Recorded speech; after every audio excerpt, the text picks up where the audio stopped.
Welcome. This is Amanda Carpenter with Grace and Grit, where the stories are real, the healing is messy, and the grace of God meets us right in the middle of it all. I wish I had some kind of intro song or something catchy. I don't yet. So, yeah, one of these days we'll get more professional. All right, as we go along. First and foremost, I wanted to get this started because I wanted to. I've been wanting to do this for a long time, and it just hasn't happened because I have a whole family, 7 kids, and I started going to school a few years back to finish my degree so I could graduate, and I did that, and then I ended up getting a job.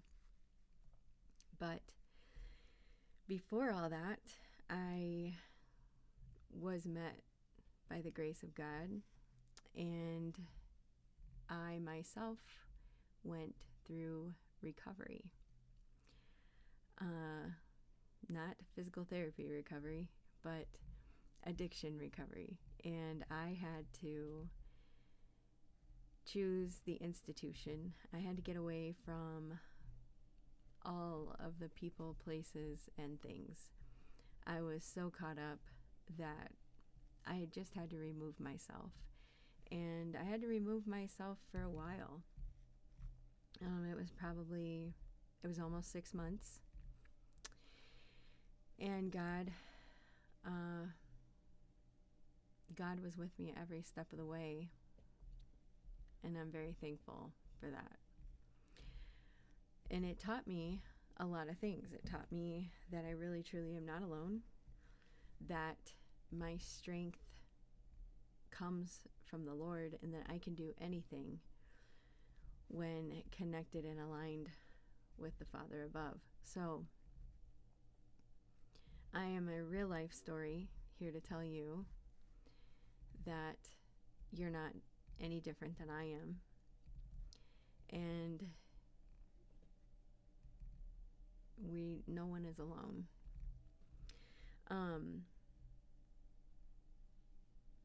When I went to recovery, let's see. That was in 2023 when I went into recovery. I don't know how to say that because I only went into one institution. There's many people out there that go in and out like it's a revolving door. And I'm not judging you. I don't think anybody would. However, I didn't want that to be my story. I didn't want to go in and out of places for years and years to come. I wanted this to be one and done. If this was going to be what I was going to choose, I was going to do it to my fullest and give it my all. And ultimately, that's what I did. I went in there and I worked really hard. And when God said to stay, I stayed. When God said to go to the next level, I went to the next level. I actually did 4 levels.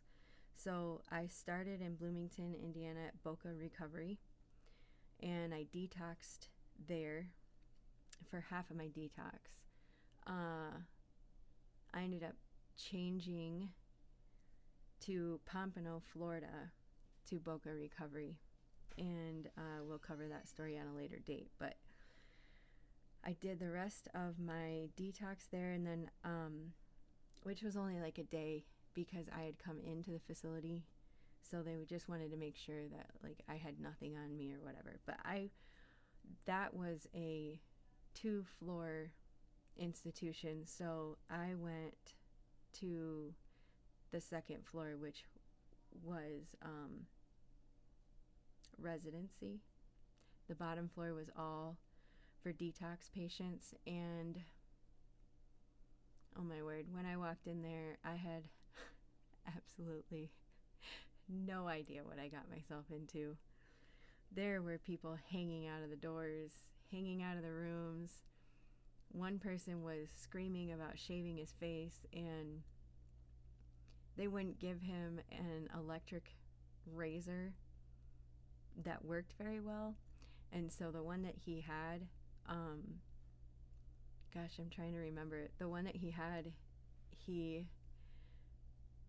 did a few strokes on his face, and I think it cut his face or something.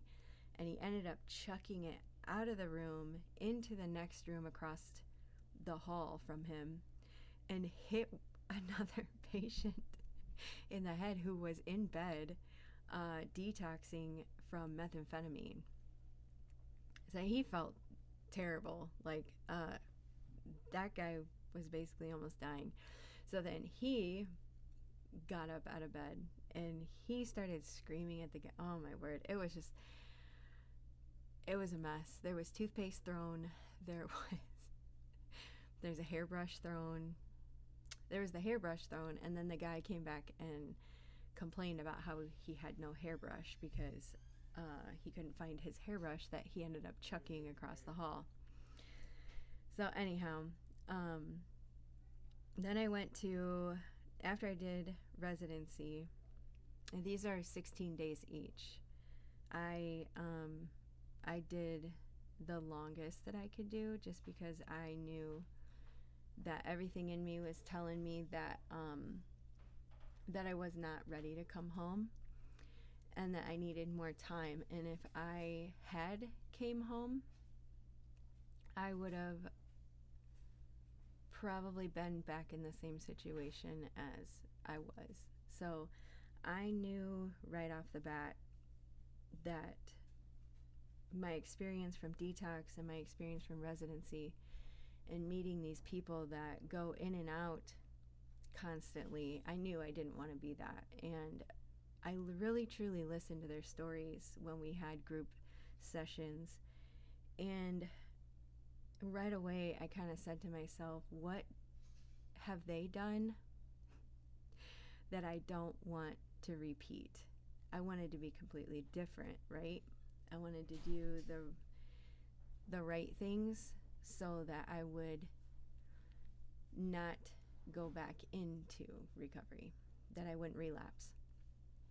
And a lot of like what I heard at first was the participation. They didn't participate.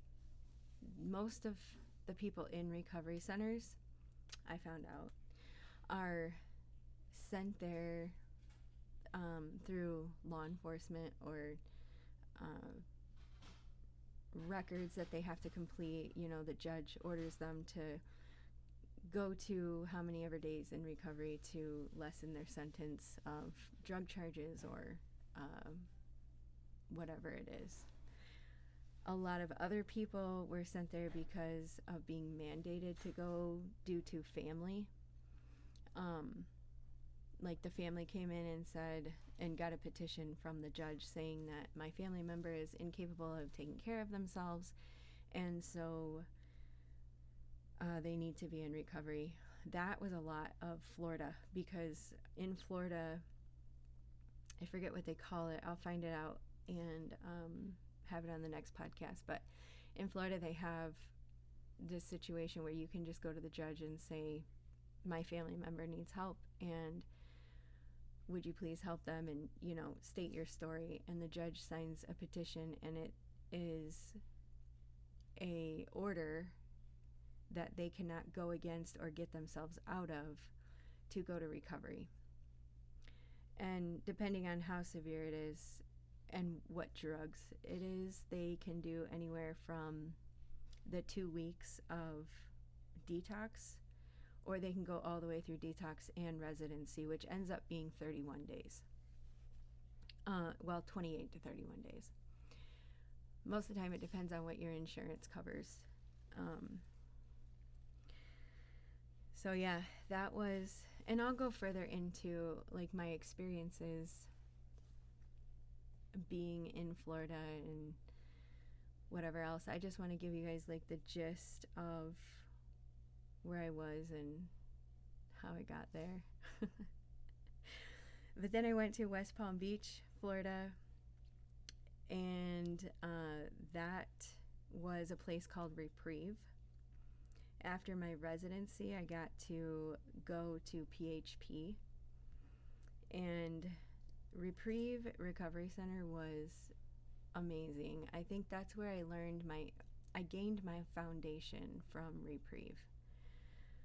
They had such a structured way of doing things, and they had rules.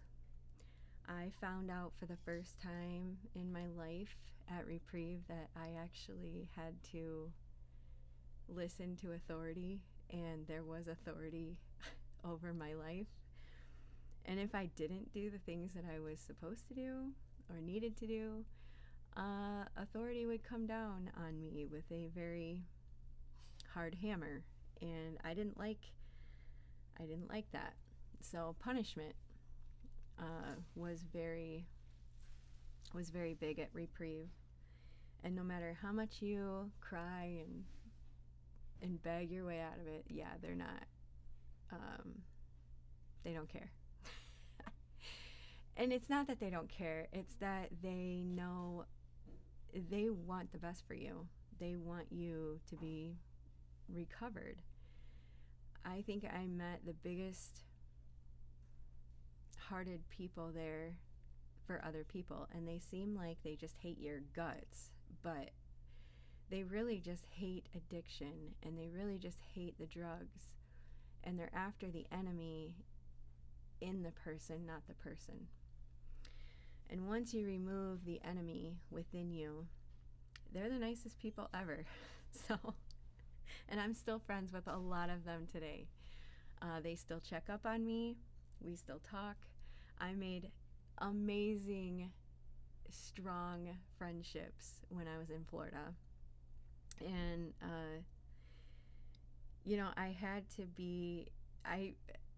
I experienced communal living for the first time. I never did college where I went away to college.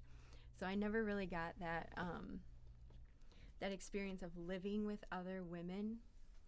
I have been a mom since I was 17 years old. And I've been a wife since 18. And there's never been any break for me in the middle of any of that. The longest I've ever been away from my family was this time in recovery. And unfortunately, I had to do that after I was a mom and after I was a wife. After I created this whole life and I had people that I needed to take care of, I had a problem before them. And unfortunately, I had to go take care of that after them. So there were some ways in which my family suffered, which I will also go into detail at some point about those things. I will tell you, though, it's a very sad story that ended up with such loving mercy. It's pretty much a miracle what happened while I was in recovery, while I was getting clean, while I was getting my head together, while I was just getting better from being sick. I truly believe that addiction is a sickness. It's a sickness of your mind. It's a sickness of your soul. And it's a sickness of your spirit. Your soul being your body also, your body. And I'll break down the ways. I may even do that here. So we'll see what I get into. But the last step that I completed was at the Good Life Recovery Center. And that was my IOP. And each step that you do, you get a little bit more freedom. You get a little bit a little bit more, how should I say, responsibilities back. You you learn how to integrate your life with each step. So what I will say is that if you're thinking of maybe is an institution for me, yes, I think if you have that thought, it's absolutely for you. And it's absolutely something you need to step into. Uh, I think that if the thought crosses your mind, that is God, that is your spirit saying, please get me help. And you need to listen to that. So don't ignore that. But what I will say is each step is important. If I didn't do each of these steps, I don't think I would be sitting here 2 years and 4 months sober. That's huge. That's huge. That's huge for me. I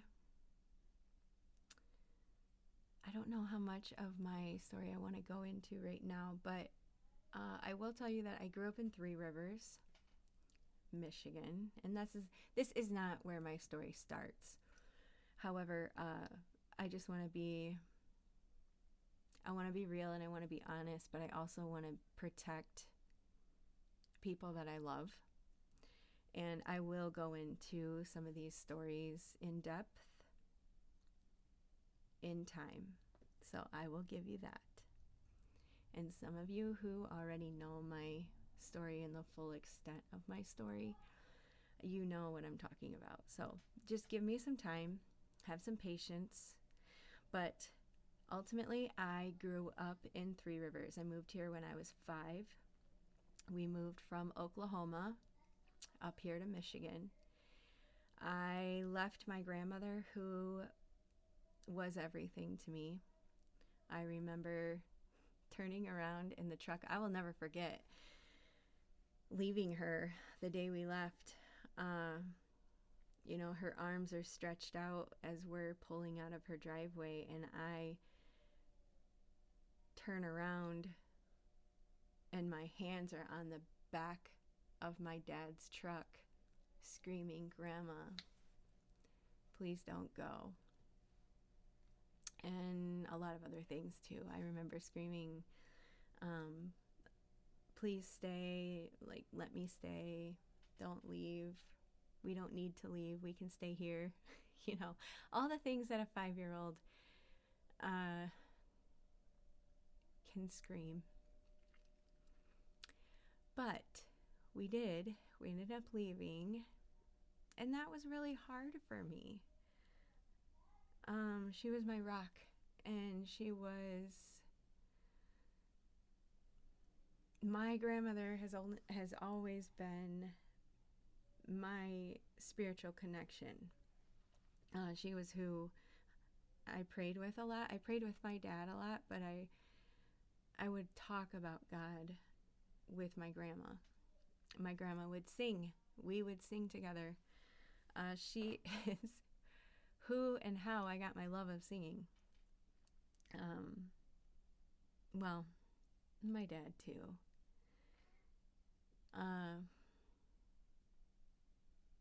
Yeah. My whole entire family is very musical. So I can't really pinpoint just one person, because we all kind of think that we're rock stars in our own little brains and own little worlds. So, yeah, but I loved her, and we left.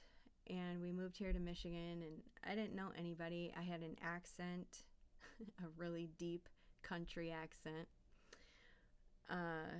No one could understand me. I would ask for things, and my teachers would have to call my mom because they didn't know what I was saying, and my mom could clarify.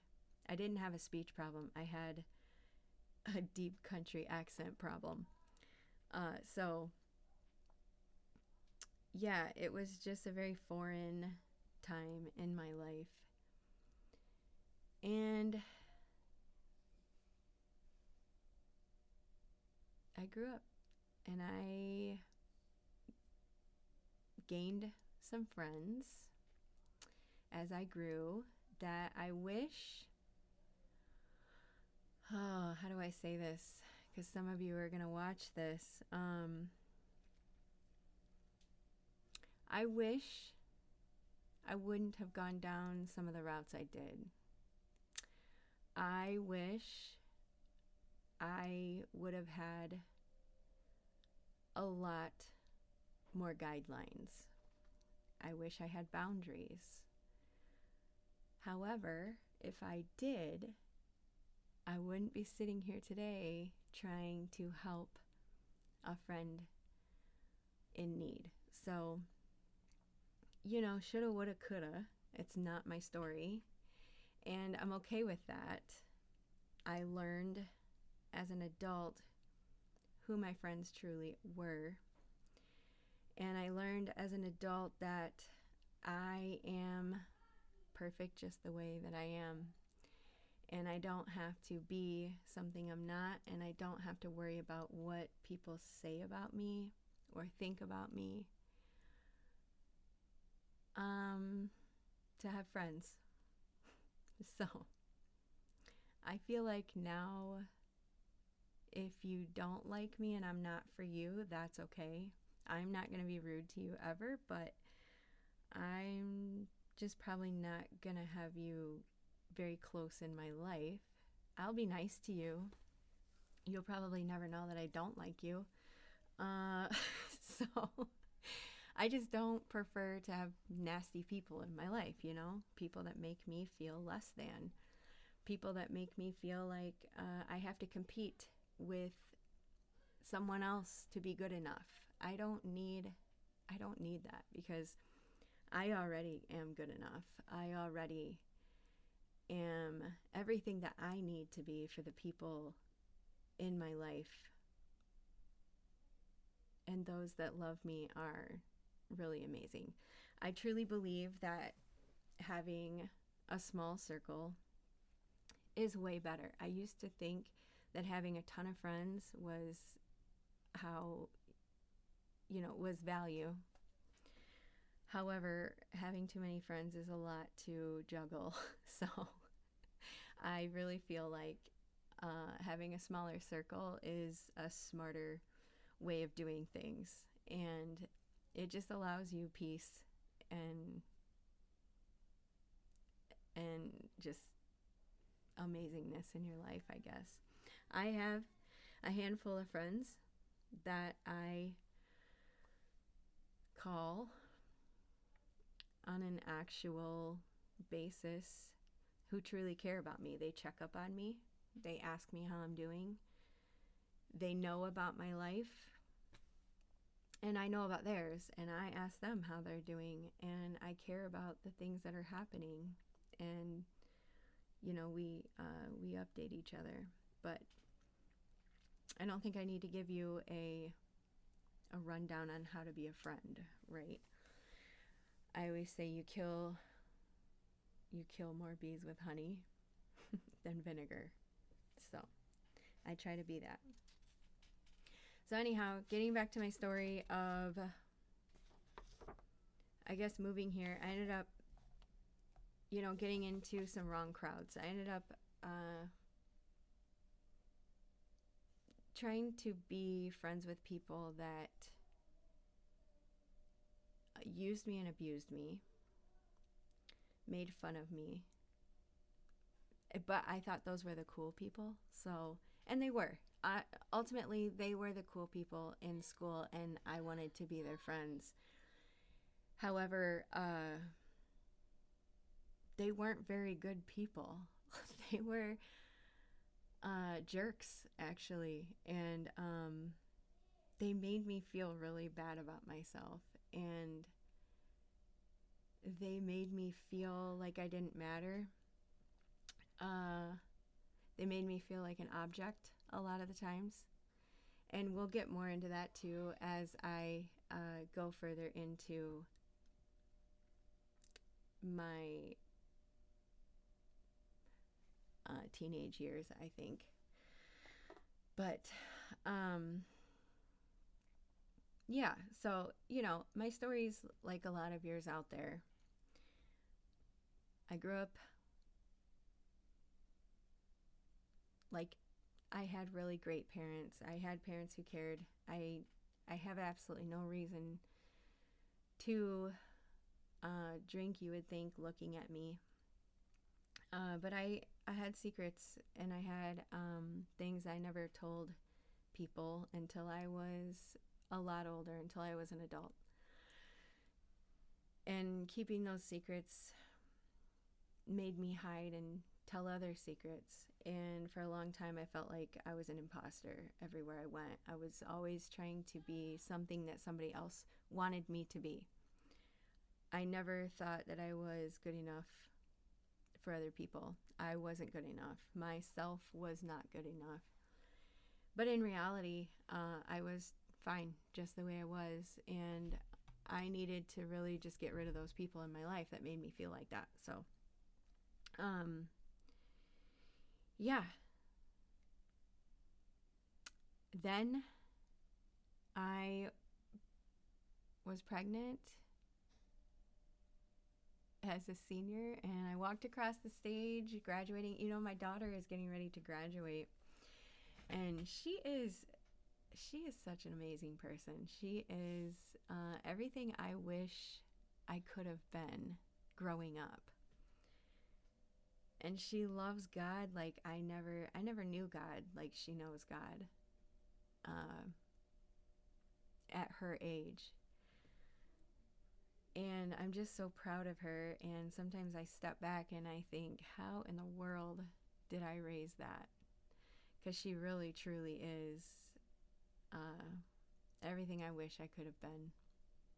I'm so proud of her. And I'm so glad that her story is so different than mine. However, I spent a lot of years being a helicopter parent, so my kids will tell you I don't let them do anything. I don't let them stay anywhere. I don't let other influences from other people happen on my kids. My kids are going to learn the things that I want them to learn. They're going to learn the things that God wants them to learn. And they're going to be guided in the right direction. And I'm going to do everything in my power as a parent to do that. But yeah, my kids didn't get to stay at a lot of places. They didn't get to go overnight at odd and end places, hotels with friends. I didn't let them do stuff like that. I was young once and I did it all. So, yeah. I guess you could say I've been there, done that, and you ain't gonna follow. So, anyhow, it is amazing that even though I had the addiction that I had for so long, 25 years. So in rehab, one of the first things you do is add up how many years that you have been addicted, because it's going to take twice that long to get your full extent of your life back. So 50 years, I don't know how true that is. I think for some people that's 100% true. However, I think for people who truly want to be free of addiction and sober, I don't think that's true. I think that addiction can take you down at any given point in time. I think that once you are an addictive person and you have an issue that you struggle with and struggle from, I think you can always fall into that, and that you are not powerless, that you are powerless against it. I also think that you need to be smart in your recovery and know that you have to create boundaries for yourself, and you have to get yourself out of trouble when you're feeling pressed and pushed and you're feeling that sweat roll down your face in an uncomfortable moment. And you have to be big enough and bold enough with yourself to say that I need to leave. I need to get out of here. I need to uh, get away from this certain person or get out of this car or what have you, I need to do that. You know, in recovery, they always said that you would go to any length to be an alcoholic or to get that drug or to chase that thing.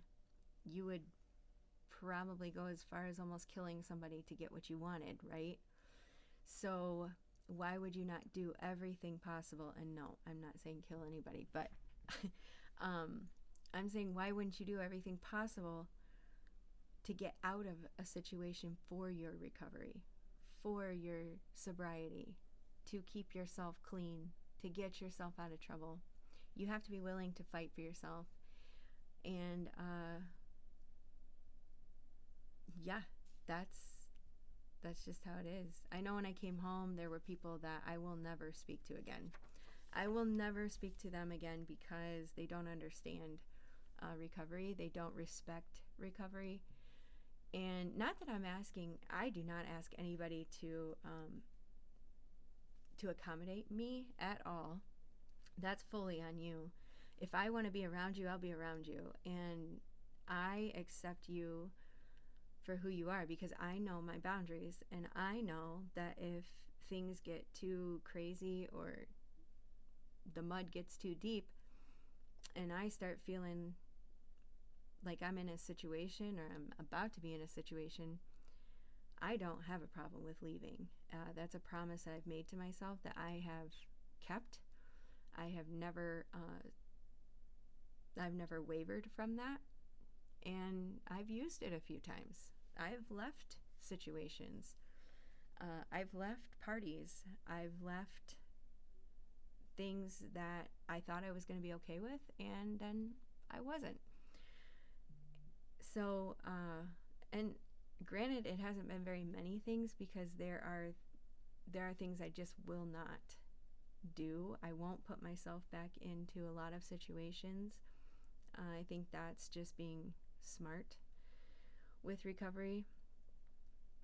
But you know, you have to do the work. You can't expect everybody around you to do the work for you because you are the person who's going to fight for you. No one's going to fight for you. They can come alongside and help you. They can care for you. They can help guide you. But they will not be the ultimate fighter for you. That is you. And you have to be okay with being strict with yourself and realizing the truth about yourself and giving yourself grace and being okay with weaknesses, because we are all weak in areas. And I think that when we can be honest, we can be healthy. So, boy, oh boy, I feel like I rambled. I feel like sometimes that's a lot of what these podcasts are. So maybe, I've created the right space. Who knows? Yeah. I think we'll go into further detail. We'll go into deeper things. I wanted to ultimately get this started, give you a little background. I have not revealed it all, so there's a lot more to come.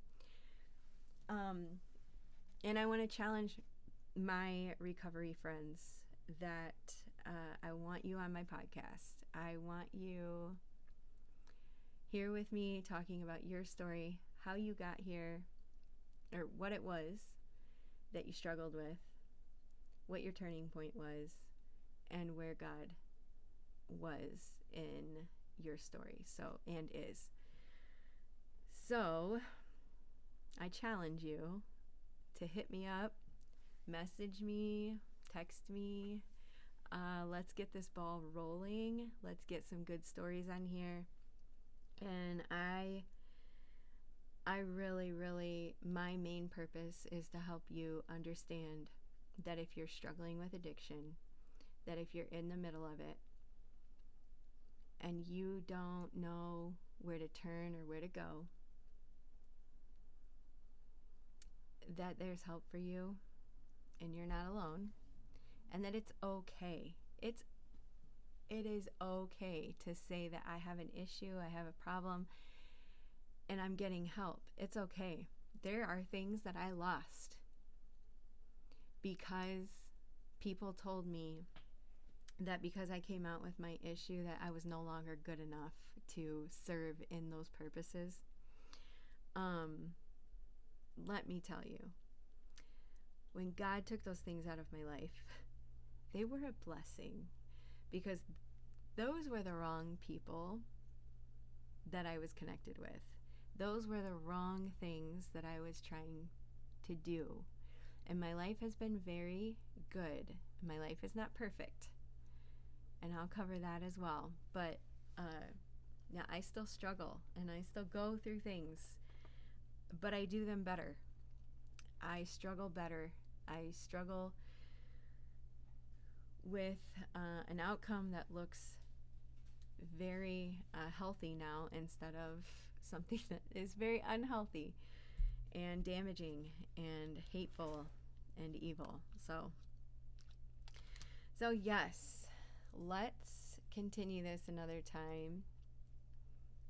I think next time I'll talk about Bill's story in the AA book. I just want to kind of like summarize it and give a little, just let people know that like what AA is, if you don't know. I know a lot of you probably do, but there's a lot of you, like when I went into recovery, I had no idea what AA was. I didn't know the content of this book. I thought it was very boring, and I could not believe that I had to read this book. It was actually I had to do it, otherwise I was going to be kicked out of Reprieve. So I learned a lot though, and I became in love with this book.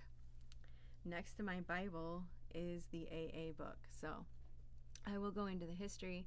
And then you'll understand kind of why I truly, truly love it. But so this is Grace and Grit, where the stories are real, the healing is messy, and the grace of God meets us right in the middle of it all. Have a good night, everybody, and I will speak at you next time.